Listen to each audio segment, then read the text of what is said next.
یہ واقعہ میرے والد کے ساتھ اس وقت پیش آیا تھا جب ان کی شادی بھی نہیں ہوئی تھی۔ آئیے ہم یہ واقعہ انہی کی زبانی سنتے ہیں۔ میرا نام اخلاق احمد ہے۔ پیشے کے حوالے سے ہم سنار ہیں۔ یہ آج سے تقریباً 30 سال قبل کی بات ہے۔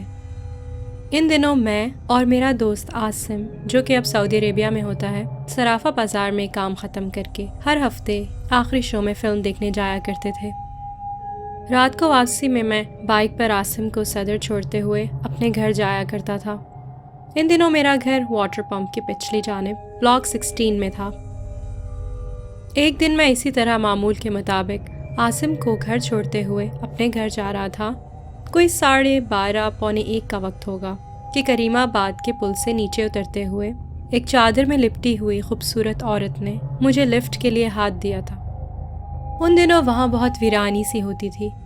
ایک لمحے کے لیے تو میں نے سوچا تھا کہ آگے بڑھ جاؤں، پر پھر میں نے سوچا کہ اکیلی عورت ہے، پتہ نہیں کیا پرابلم ہو، رات بھی بہت ہو رہی ہے، تو میں نے ان خاتون کے قریب جا کے اپنی بائک روک دی اور ان سے پوچھا کہ کہاں جانا ہے آپ کو۔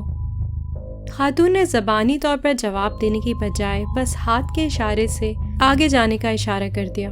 میں نے سوچا آگے عائشہ منزل کی چورنگی ہے، شاید خاتون کو وہیں جانا ہو۔ میں نے پھر انہیں اپنے بائک کی پیچھے والی سیٹ پہ بٹھا لیا۔ جب عائشہ منزل کی چورنگی آئی تو میں نے اپنی بائک روک کر پوچھا، اب کہاں؟ انہوں نے پھر آگے جانے کا اشارہ کر دیا۔ میں نے سوچا شاید وہ واٹر پمپ کی چورنگی جانا چاہ رہی ہیں، سو میں نے بائک آگے بڑھا دی۔ ذرا دیر بعد ہی ہم واٹر پمپ کی چورنگی پہنچ گئے۔ لیکن اب میرے لیے حیرت کے ساتھ ساتھ کچھ غصے کی بات یہ تھی کہ خاتون نے بائک سے اترنے کی بجائے مجھے پھر آگے بڑھنے کا اشارہ کر دیا تھا۔ وہاں سے تھوڑا سا اور آگے سیراب گوٹ کی چورنگی آتی تھی، جہاں ان دنوں بالکل ویرانی ہوتی تھی۔ میرا دل تو چاہ رہا تھا کہ مزید آگے جانے سے صاف انکار کر دوں، لیکن نہ جانے کیوں میں ایسا نہیں کر سکا تھا اور نہ چاہتے ہوئے بھی بائک آگے بڑھا دی تھی۔ سیراب گوٹ کی چورنگی آئی تو میں نے پوچھا، اب کہاں؟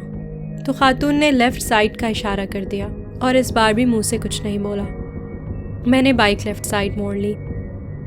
آگے جا کے 2 روڈ آئے۔ میں نے پھر بائک روک کے پوچھا، اب کہاں؟ اشارہ ملا رائٹ سائڈ۔ اس وقت میرے ذہن میں سوائے اس کے کچھ نہیں تھا کہ کسی صورت اس عذاب سے اپنی جان چھڑاؤں، تو دل ہی دل میں ان خاتون کو برا بھلا بولتے ہوئے رائٹ ٹرن لے لیا۔ دور دور تک آگے دائیں بائیں میدان ہی میدان تھا۔ اس سے پہلے کہ میں کوئی سوال کرتا، بہت دھیمے لہجے میں خاتون نے مجھ سے کہا، بس یہیں اتار دیجیے، اور پھر خاتون نے بائک سے اترتے ہی ناک کی سیدھ میں چلنا شروع کر دیا اور میں واپس اپنے گھر کے راستے پر چل پڑا تھا۔ راستے میں ان خاتون کے حوالے سے میرے ذہن میں بے شمار خیالات اور سوالات پیدا ہو گئے تھے، لیکن میں نے انہیں اپنے ذہن سے جھٹک کر سلا دیا تھا۔ اس بات کا ذکر میں نے اپنے دوست عاصم کے علاوہ کسی سے بھی نہیں کیا تھا۔ دن پلک جھپکتے ہی گزر رہے تھے۔ ہمارا فلم دیکھنے والا دن ہفتہ آ گیا۔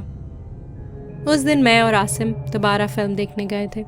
فلم دیکھنے کے بعد عاصم کو گھر چھوڑ کے میں گنگناتا ہوا واپس آ رہا تھا کہ اسی مقام پر وہی خاتون مجھے ہاتھ سے لفٹ کا اشارہ کرتی ہوئی نظر آئیں۔ میں نے کسی معمول کی طرح بائک روکی، خاتون کو بٹھایا اور منزل پر پہنچا دیا۔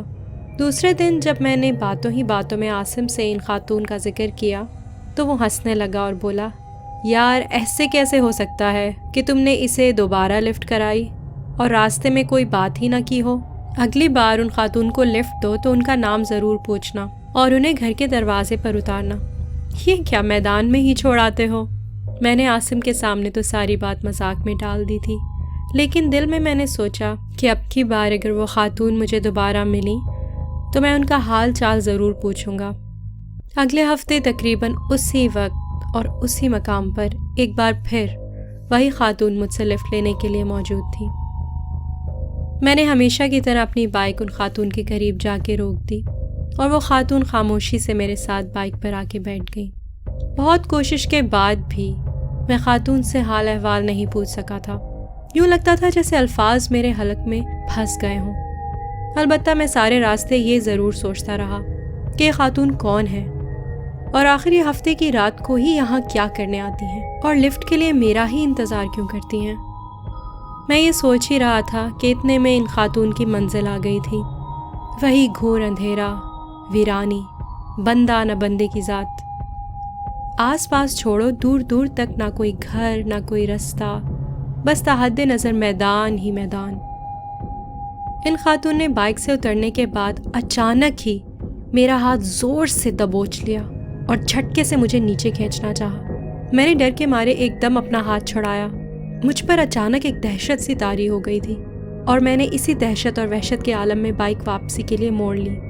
بس ان چند لمحوں میں کیا دیکھتا ہوں کہ میں وہاں تنہا کھڑا تھا۔ دور دور تک اس ویران میدان میں میرے علاوہ کوئی نہیں تھا۔ خدا جانے اس خاتون کو زمین کھا گئی تھی یا آسمان نگل گیا تھا۔ مجھے بائک موڑنے میں زیادہ سے زیادہ 3 سیکنڈ لگے ہوں گے۔ اتنی دیر میں کوئی انسان تو غائب نہیں ہو سکتا۔ میرے تو مانو سارے جسم سے جان ہی نکل گئی تھی، اور پھر مجھے نہیں معلوم کہ میں کس طرح گھر پہنچا تھا۔ اس واقعے کے بعد کئی دنوں تک میں بخار میں جلتا رہا۔